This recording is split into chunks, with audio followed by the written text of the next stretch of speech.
নমস্কার বন্ধুরা, সবাই কেমন আছেন? আজ আবারও একটা খুব সুন্দর একটা রেসিপি নিয়ে এসেছি।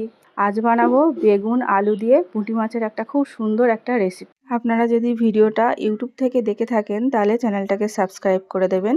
আর যদি ভিডিওটা ফেসবুক থেকে দেখে থাকেন তাহলে পেজটাকে ফলো করবেন আর ভিডিওটা একটা লাইক করে দেবেন। এবার আমি এখানে ভাজা আলুটা দিয়ে দেবো।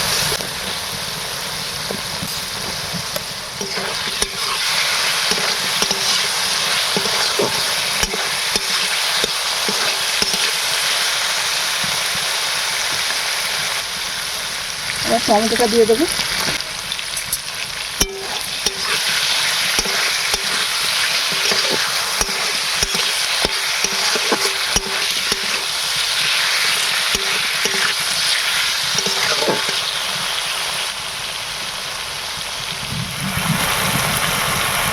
টমেটোটা দিয়েও আমার ভালো করে কষানো হয়ে গেছে।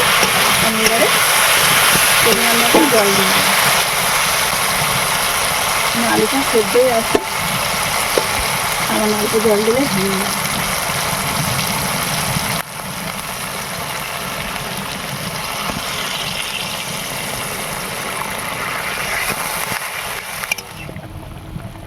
তো আমি ঢাকনা দিয়ে 5 মিনিট জাল দিয়ে নেব।